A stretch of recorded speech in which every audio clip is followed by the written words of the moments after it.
Welcome to another episode of Shift with Elena Agar. In this conversation, I'm joined by Rob Leon. He's a professor at Idaho State University, expert in leadership development and high performance. We talked about his academic and professional life, but we also dove deeper into really understanding what does it take to create a high performer in an organization. Like, what are the different pieces that need to come together from organizational side, but also from individual side to create that high performing environment, opportunity, and individual.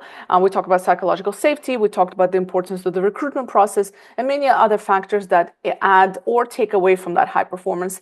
So check out the episode if you're interested in talent performance, if you're interested in what it takes to be a high performer. And this is going to be particularly interesting to folks in my network and who are listening to this podcast who are in that talent development field and who are trying to create an organization of high performance. I think it's going to become more and more important as technology advances and as we become more busy as people. How do we actually hone into some of those areas and really truly create areas where we can thrive while also not burn our staff out? So check it out. As always, please subscribe, share, like. I really, really appreciate it. It helps me with the reach of this podcast. Thank you. Welcome to the Shift Podcast. Thank you for having me. I'm happy to join you today. Yes. I'm really curious about how does one get into leadership development and high performance. So I'm excited to chat with you more about that because I think that is a question we often ask ourselves, like, how do we become a good performer, like a top performer, right? When you always hear, like, especially when it comes to like corporate world, the first layer of layoffs usually happens with low performers. So it's like, well, what is the pathway to become a high performer and how does leadership play a role in all of that? So I'm going to dive into all of that today with you, among other things, but give my audience a little bit of a kind of a story around, how does one become a leadership, kind of a leader in this space? And then I'm also curious to know what you studied because I've always find this Sure. very interesting. What did people study Uh-huh. and then what they end up doing and kind of that journey where you got here? Okay, terrific. So I am a professor at Idaho State University, and my programs I teach in our graduate and undergraduate courses related to human resource development. So it's more of the talent side. So that's where I think we have some commonalities here. The talent side of that HR function. So organizational design, intervention systems. We don't do any of the law. We don't do labor. We're playing in this hiring space in terms of fit. So it's not the actual process of hiring, it's the how do I identify the best talent for these positions that we want to fill and ensure that we're going to keep people in those positions. And so the nice thing about this is that our practice, Black River Performance Management, runs just in line with the academic work, right? So I'm really fortunate that I get to spend time with talented students and curious people. With my students, they're all professionals in career looking for advancement opportunities and bettering themselves. So they're not your traditional first year students. And so they are all drawing from their own work experiences. And so what I deliver to them is I deliver them teachings that are context neutral. And what I mean by that is that we'll use a variety of models, frameworks, all this from the research and academia, but we present it in a way that they can personalize it. So if they're coming from government, if they're coming from healthcare, if they're coming from for profit, not profit, they take that into the world of work. They do their projects based on their world of work. And then they learn how to build those bridges that way, which is a lot,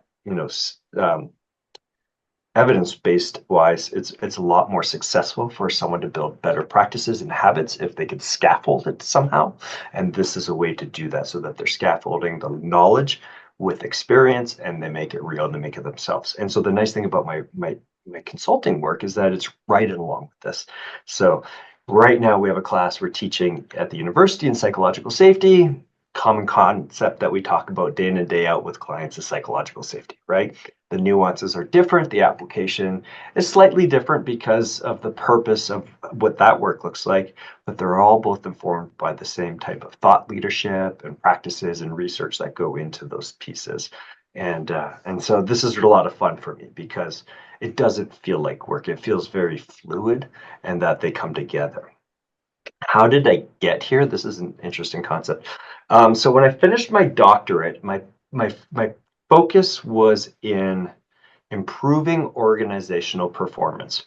And part of that is I really excelled in this area of going into an organization, diagnosing it, and that's through both observation as well as a variety of different interview tactics, deep dives with staff, things like that, and then building a system for them to integrate, to use to solve their problems.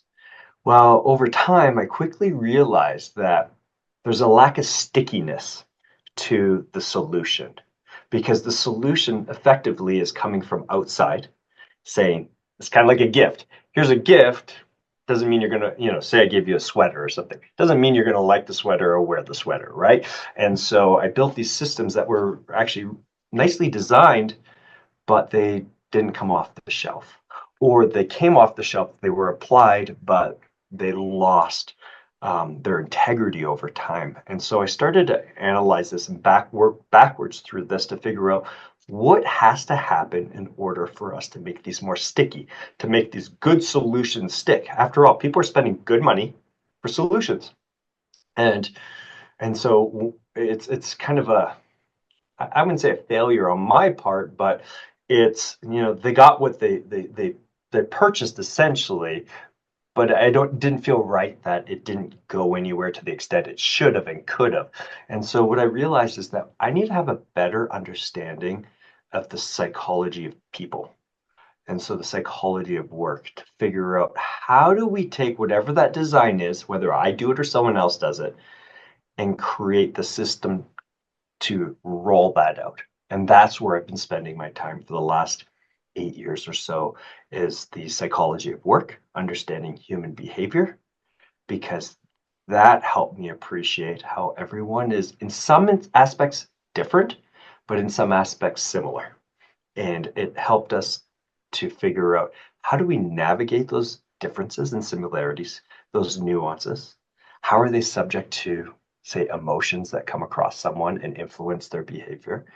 And then how does that relate to a leader that has no background in this stuff, figuring out how to engage, support, propel those people to be good performers to high performers?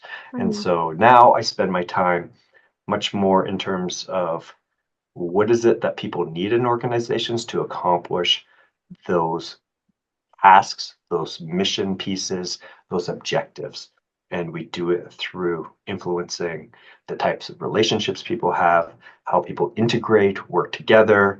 And now, as I mentioned a little bit earlier, even starting this super early on with pre-hiring to talk about concepts of fit and fit factors and how are those fit factors going to play into the culture that we're trying to build and be a good alignment for the people in those positions to flourish and then really continue to grow and move that organization forward. Hmm. I want to pick up on the talent acquisition piece, on the Yeah, fit piece, because I spent a lot of my time there, and it's actually not a challenge. I think it's a continuous kind of area that is very interesting because you're right. It's a lot of everything you mentioned is about psychology. That's where it's at.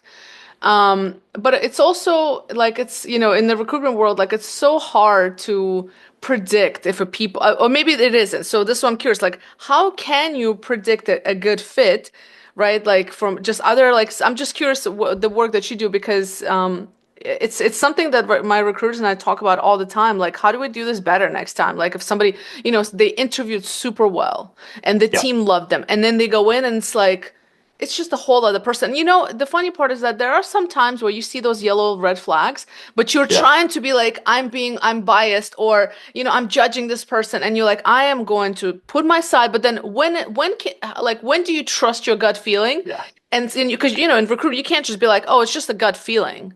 So right. like, can we do this better? How do you assess for a fit? Yeah, so with an enhanced education base, I think our gut becomes more reliable, if that makes sense. Because Yes. at the end of the day, you can't just be like, he rubbed me the wrong way. You're like, that's not fair to Right, anyone, right. right? Mm-hmm. And just as someone's like, oh, he really impressed me, that's not necessarily accurate either. There's no Mm-hmm. relationship between charisma and outcomes, right? Yeah. So I think I have something that you might find interesting on my website. So I write some blogs, and there's one blog that is entirely based on position build. And this will get to our answer here, that and I'll kind of give you a recap of what the blog's about.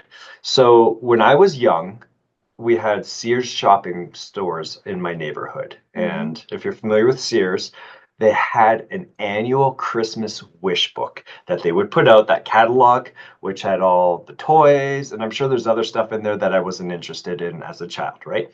And so what I would do is in November, when that would show up at my house, I'd grab a magic marker and start circling all the toys I wanted without any regard to the price or anything like that. It was up to my parents and Santa to work out themselves whether or not I was going to get that, right?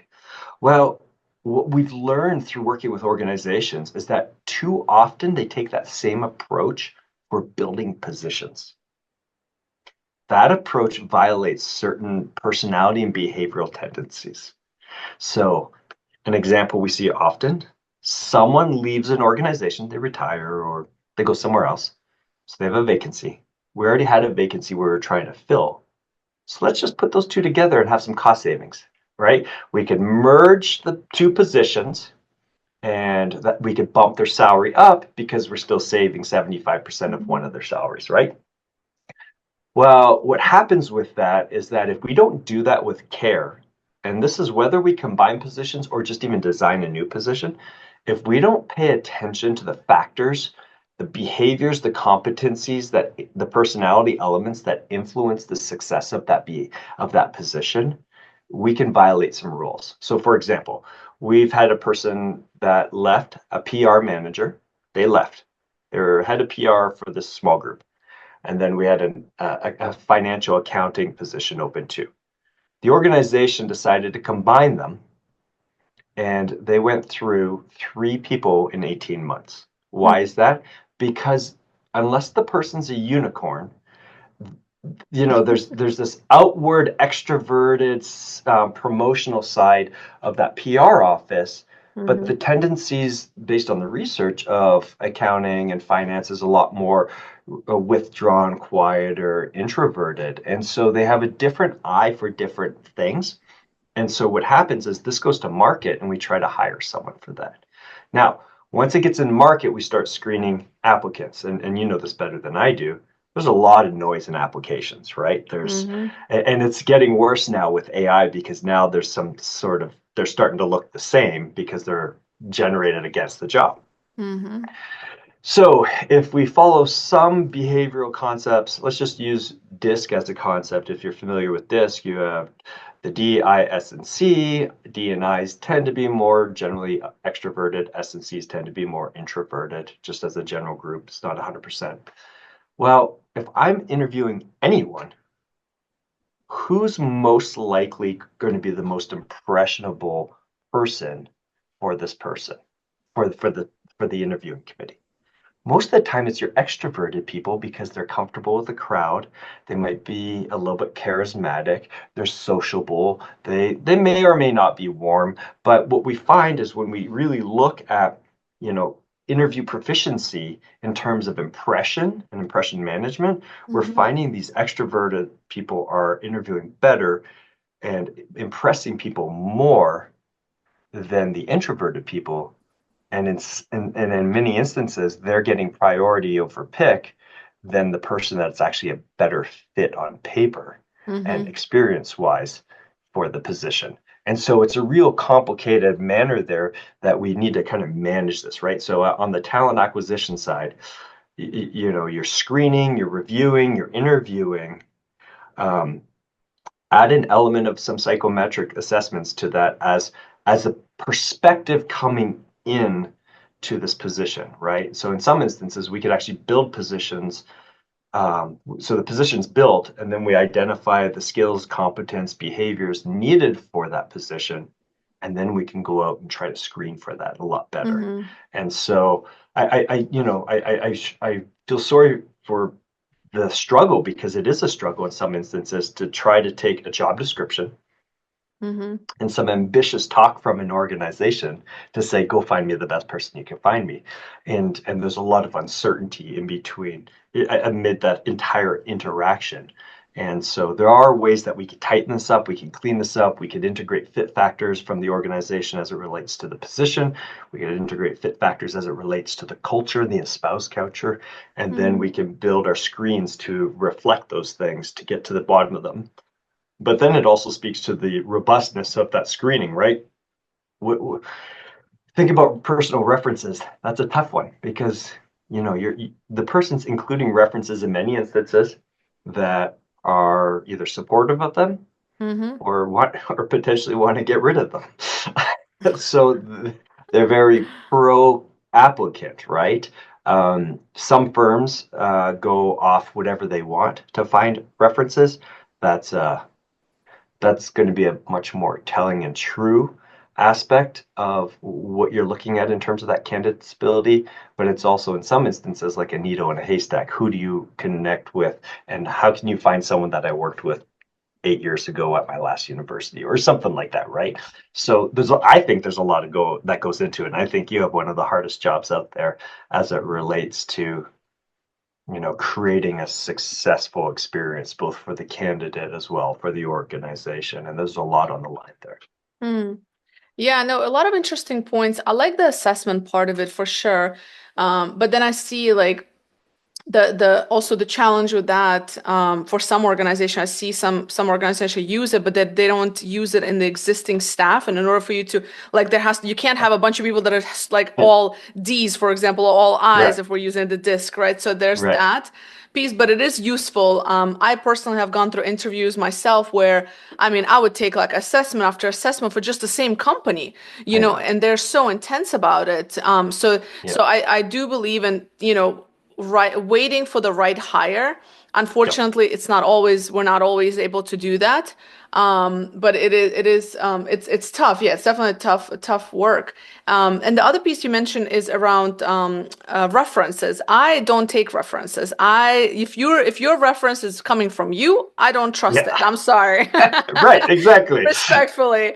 But that's where I think this idea of personal branding and, again, the whole extrovert introvert, you're going to have somebody who is extroverted, who's probably more out there on LinkedIn building that personal brand versus the introvert. So, and it's funny because I mentioned to you before we started recording, I was chatting with some of my an intern program I'm running, and so with some of the young interns, so they're fresh graduates and so on, and we're kind of talking about performance and what it takes, and I said, it's for better or for worse. Sometimes the person that gets promoted is not the most smartest person in the room; it's the extroverted person usually. It's the one that Absolutely. is out there. So how do you battle that? Like, or how do you manage that as a candidate, as an individual? How do you overcome?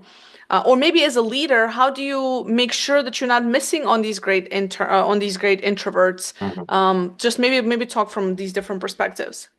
Yeah, I think the deck's really loaded against the candidate, right? Because what can they really do to impress on that leader that they're going to be a better fit to overcome the leader's bias that they don't know, right? Mm-hmm. And I feel that it's easier and more successful if we focus on the leader. I'd worry about the candidate level, those interns, that I don't want to make it too muddy and confusing for them because they might shoot themselves in the foot trying to impress upon someone that they already had the job for that they didn't need to. You know what I mean? So I think there's a healthy level of curiosity about what they're looking for, but at the end of the day, oftentimes people, when they make decisions to hire or not, those decisions aren't always consciously informed. And so it's really tough to get ahead of it, in front of it. Mm-hmm. But what we do with organizations is we raise this awareness to determine what is it that you're looking for. Let's talk about the criteria. Let's talk about what these different skills, capabilities, competencies, behaviors are that you're looking for. So to your point, it's not super helpful when we're running the analysis on the candidates, but we haven't done it with the team. And there's a way to balance that too, to grow into the running it with the team. And we've done that before. We've started this way where with candidates, because they wanted to improve the quality of that candidate, we can figure out the right fit even without meeting the team because we're hiring according to the job. Can't necessarily figure out the right fit in the team, but we can get around that in different ways. But for our clients, it's really important for us to talk about things such as bias. What Mm-hmm. does that look like? What's reasonable? What's fair? Thinking back to when you were, say, that 25-year-old, what did you really know and didn't know? What were your overextensions? So what we're trying to do is kind of create some space in people's hearts for grace, that they're going to be kind, generous, warm to whomever this candidate is, whoever this applicant is, to recognize that they're green, they're new. And I mean, the most experienced person coming into a new organization is still green as far as I'm concerned. They might be at the top of the game in terms of technical expertise, but they've never worked with that culture. They've never worked with the software. They may not have ever lived in that city. So there's all these other variables that are Mm-hmm. tied to some of their makeup, their psychology, that's going to affect their ability to work and acclimate quickly. So I prefer to spend the time on the leadership side, because I have the ability to influence that there, and not just leadership, the teams, people at all levels of that organization that are bringing people in. For the interns, I think it's important that we raise their awareness and also raise some modesty, but also confidence to sell themselves. Right to your point, you look on LinkedIn. There's a lot of people that are really good about talking about themselves. Mm-hmm. Their work output maybe not be as aligned with how good they promote themselves, right? And I think we all know people like that. Yeah. And so it's bringing those interns up to be mindful and aware of what's going on, but then with that organization building a level of sensitivity to this. Mm.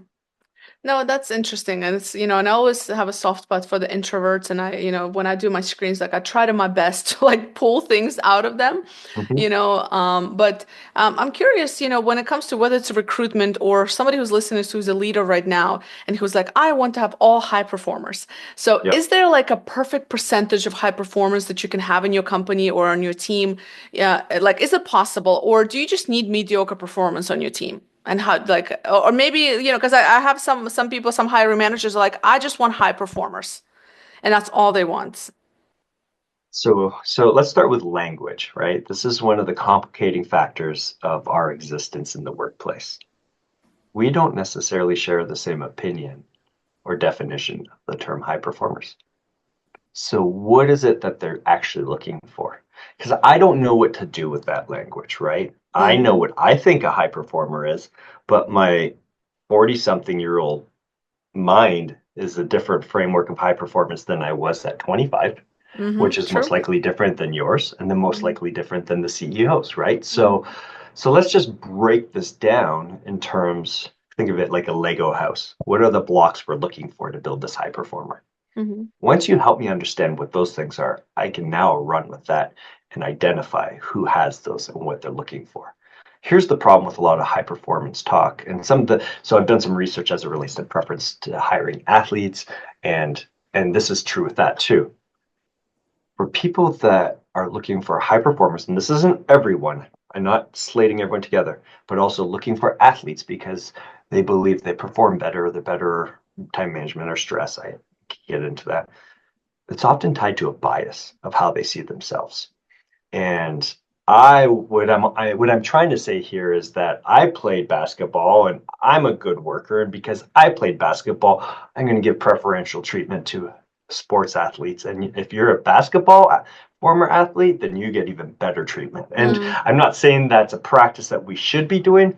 It's not. The research that I did says don't do that, but it's a practice in terms of how people use their bias to determine fit for certain positions. Once again, not everyone. So what we want to do with that leader that's saying, hey, I only want high performers. Well, what are we looking at here? What do you mean by that? What's their time commitment look like? Mm-hmm. What is some of their behavioral dispositions look like? What's the nature of our team?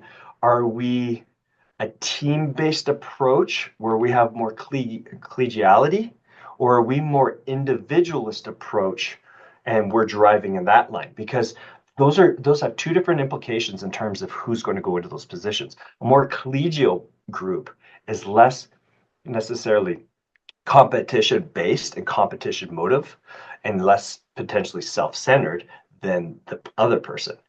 Now, what's our organization? Are we trying to drive sales and this person's going to really work in isolation? Well, that individual is a lot easier to figure out. We want them a little bit more individualist oriented. We want them to be higher achieving, higher striving, more driven. So now I could build a profile of what this person means and go look for that person. And then I'm going to look for experiences in their life that support those behaviors and dispositions, right?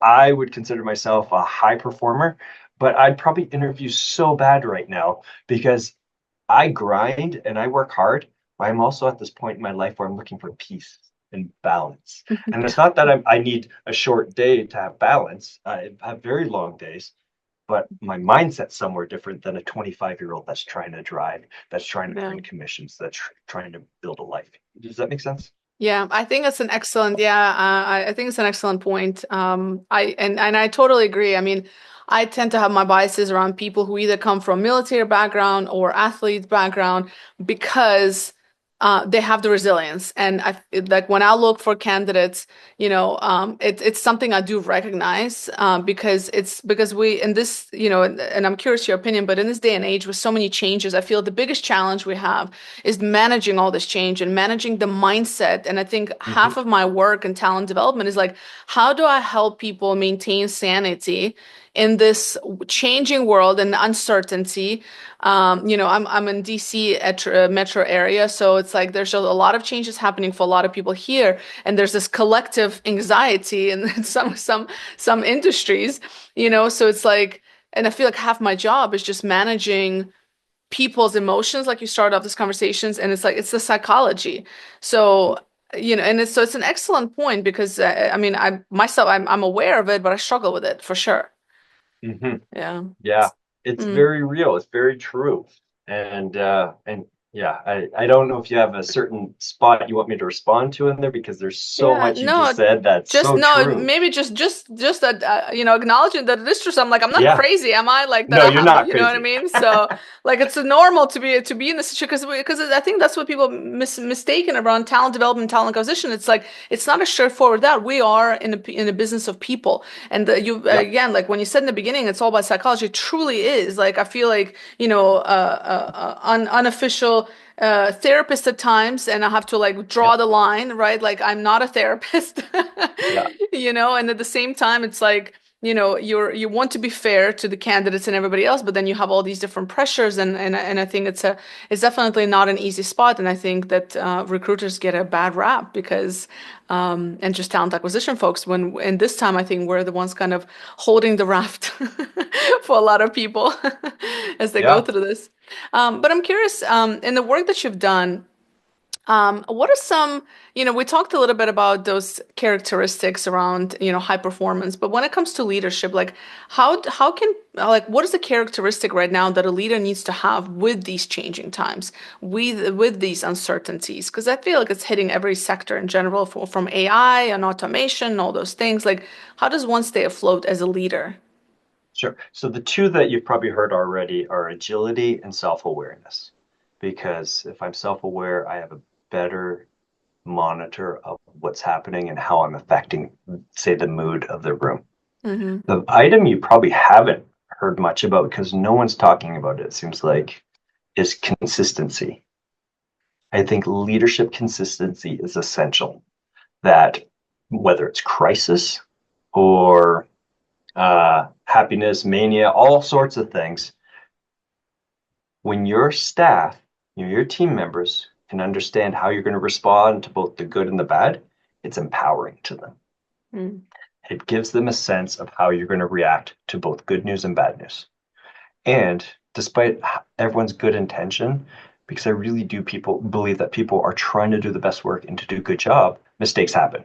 And in some instances, when you don't have an environment where you feel, say, psychologically safe, or you see your supervisor, lose their composure over something, even the smallest thing, it's not very inviting to me as that person that made the mistake to be forthcoming to share what's happened, right? Even if it had nothing to do with me, because I'm afraid I might not get the opportunity to provide my justification, explanation. So I think consistency is super important because consistency also indirectly sets a mood for the team. So Mm-hmm.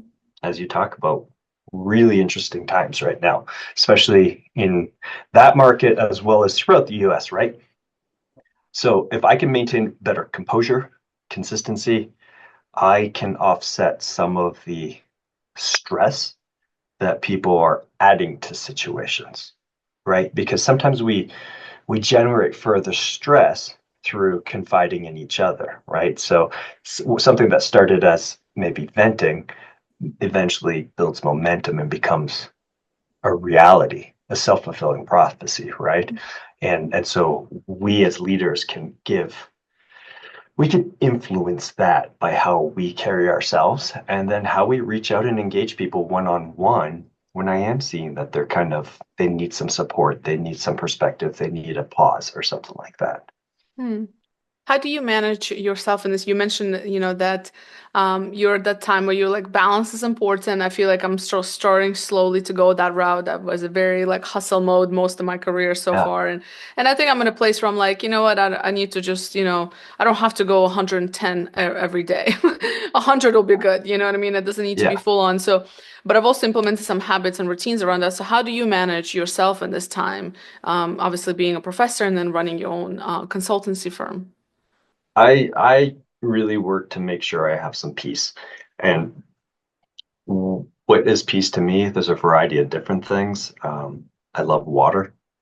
I happen to live in the mountains, so I have access to rivers and things like that that bring me peace. I also live among trails and so I could run and hike and I know what brings me tranquility and I seek that out frequently. It doesn't mean that I can run to the river today necessarily because I'm jam packed, but it also doesn't mean I can't carve out some time for some slowness and quietness tonight when I get home, remove myself from some of the chaos of the house, or if there's something that relates to like so I'm a fly fisherman and I love beach fishing in Mexico, things like that. I'll put on a YouTube video. Not even I usually to turn the sound off so I don't even have to listen to the people talk, but I could see the fish. I could see the water. I can see, you know what I mean? So I'm trying to, Yeah. these are the things that resonate with me and Mm. they bring me there quickly when time's tight. And so I've learned that I used to be the person before the end of the day, I'd clear out my inbox always, every day, so that new stuff would come in the next day. Well, what I learned inadvertently, a couple things. One, that email those string of emails are not going to slow down. They're just going to keep coming. Yeah. And the other thing I learned is what am I teaching people around me in terms of how quickly I get back to them? Mm-hmm. So let's apply this to students, for example. My goal is to respond within 24 hours for students. That's my standard. But sometimes it comes in while I'm already working on something else and I can give them the answer. But sometimes I give it pause because you ever had that situation you ask for help? Hey, where'd you put the whatever, the lunch bag we're gonna take with us today? And oh, it's right here. You find it within a moment. Or Mm-hmm. you troubleshoot it one more time and you get the answer. And Yeah. actually, it's that troubleshooting that one more time with the students is really helpful and powerful because they source the information, they figure it out. Same thing with, my staff was sending me stuff, looking for help. Still got back to them in a timely manner, but I wanted to make sure that I wasn't training them to become reliant on me as the Mm-hmm. source of information. So it's these things that I've learned over time. What is it worth? What am I giving up by spending extra time doing this versus that? So, and I'm in a different spot in my life. I have a partner that's wonderful, lots of balance, and we actually work together. And so it makes a difference because of how our relationship is. It's easier for me to find peace and feel supported in finding peace. And so that's an Mm-hmm. element of it also. But those are things I never knew when I was in my 20s or 30s, even. It took a divorce to really make the difference, to do the work and to figure out my value and self worth and what's important to me. Mm-hmm. Yeah, I mean, I definitely relate. I always say I'm in my late 30s now, but I got divorced when I was 30. My divorce was finalized when I was 30. And I felt like at that point, I was like, I think I need to get myself together. And it was like that was my pivot in when I really I was already doing a lot of self-work, but then I was like, oh, like it's not what I expected. I'm like, oh, that's because I'm not the person I was expecting to be. And like, oh, it's me, like sure, there's two sides to every story, but it Yep. was a lot of self-awareness, like, oh, like that's because I made the certain choices and so on. So I definitely relate to that. And yeah, I think I love, I mean, the water in the mountains, I'm sure it's beautiful where you are and it's probably very nice. And I have to say, like having the right partner by your side is everything. And I'm also very blessed to have a partner that is just, brings me all the peace in the world and sometimes chaos, but balance. Yeah. And but I think you're right. If you would have told me this 25 or even when I was 30, it would have been like, but then like just going through I always say like life starts at 40. So as I get closer to 40s, I was like, I'm very excited because I'm like, oh, like I'm actually starting to figure things out now, I think. I Yeah. still have some way to go. Obviously, I feel like it's an ongoing journey, and I think a lot of people feel that way. I think a lot of people feel that way. A lot of my audience is in that 30s, 40s kind of age frame and age range. And and I think a lot of people feel that way because it's like, and what I like to remember is like it's a process and a process takes time. Yep. I'm curious, what's the best career or like leadership advice you've ever received?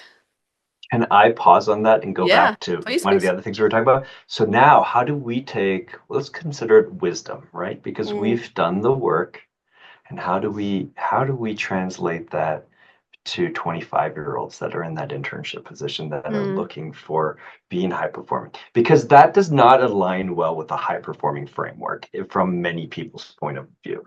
I think it does if you understand the nuances and the ins and outs of it, but it doesn't work well when we, at this point, I would say we're more intrinsically motivated. We are less reliant on trying to find status. We're less reliant on trying to, you know, status tied to our clothes, our cars. You know what I mean? These things yeah, that yeah, yeah. that our Well, less 20-year-old important now, yeah. versions, yeah. So and they're not necessarily at that point to even understand the value of slowing down and find your peace, right? So Mm-hmm. I think there's some really good implications from people that have the insight that you do to bring that back to those 25-year-olds, 20-year-olds even, in terms of you don't have to do what I did, Mm-hmm. but what behaviors do we wish we would have had back then that Mm-hmm. might have served us better earlier in our career, right? So Mm-hmm. self-awareness, and what is self-awareness and what does that look like? Because that generation right now is incredibly capable. They've had experiences that we did not have growing up. Mm-hmm. So it's really easy to peek into their interests and experiences so that they're more comfortable learning the skills of having difficult conversations early on Mm-hmm. and working with people that are different than them. So there's a lot of opportunity for leaders if they can clarify their messages. If we can clarify our wisdom and our experiences to help prepare those younger people for those high potential roles. Mm-hmm. So I just wanted to leave that because I kind of saw that coming full circle from our Mm-hmm. conversation earlier. Yeah, no, I think that's brilliant. And it's a question I ponder all the time. And I've come to the conclusion that you just got to get through it in your own way. Like that's because I work with a lot of young talent and a lot of people in their 20s. And I see some things I say, it's just like, phew, it just goes over their head. Like there's just, Yeah, I think there's something about the time, like the the time on earth that you just yeah, need to yeah, experience. yeah. I really think it's what it is like, yeah, but also like looking back, like I'm also a huge support, and I don't want to say huge support, but I believe that in your 20s you just need to hustle. I That's agree too. that's the I other think flip there's a side, you know? lot of truth to that. Yeah. But the challenge with that is that what does that truly look like and feel like for a person trying to receive that feedback from Mm-hmm. someone that might be trying to supervise them or help them with a job? Like, Yeah. what does that hustle really mean? Well, what are some of the behaviors you have in your life? What are some of the overextensions you have? Let's monitor those. What are some self-care things that you are or aren't doing? I think if we can do better with helping people understand elements of self-care, which is slightly different than peace, self-care while you're hustling to help rejuvenate you, to refill that fuel tank, things like that. Mm. I think they can do some great things for us. Mm. Now, I want to come back to the question I asked because you've had an Yes. impressive Yeah. career, and I'm curious, what is the best advice you have gotten, whether you listen to it or not, but looking back, you're like, oh, that was really good advice. That is such a hard question to answer. And I'm just going to say it differently, but I think you'll get the point. It wasn't what people told me, it's what people did for me, both good and bad, Hmm. right? Um, I had mentors that taught me how to love and that I had self-worth and respect and how to fit and find my way moving forward. I also had people that weren't kind or generous to me, and I know how that made me feel too, or I at some point maybe espoused to be like that because I thought it was tied to status. You know what I mean? So, but what's been most impressive, the thing that has set with me the longest is that there's one person in my life that's really um, he really set me up to have a good trajectory, and and it just it made the difference in my life. His perspective, his wisdom, his love um, made such a difference. Beautiful. And before I ask you my last question, where can people follow you, get in touch with you, read Sure. your blogs? Yeah. So you find me in two different spots. So my website is Black River, then the letter P, and then the letter M. So our company's Black River Performance Management. So the website's actually Black River, the letter P, the letter M.com. On there, you'll see service lines, your generic website stuff. If you put slash blogs at the end of that, you'll get straight into the blogs. They actually just put slash Rob, you'll get pumped right into some of my popular keynote topics. These podcasts, as they roll out, are loaded there. Hmm. Select the blogs are loaded there, so they can go check those things out. You could also connect with me on LinkedIn, and it's Rob or Robert, and the last name's actually spelled like lion, Lion. So look for me there. You can find the if you go down through my profile, you could set up an appointment right through there. You could access my calendar just to chat about these things, dig deeper, learn more, figure out what we don't know together, and go from there. And all of that will be in the show notes as well. And the last question I ask all of my guests, what is one question you wish people would ask themselves more often? Whose truth is this?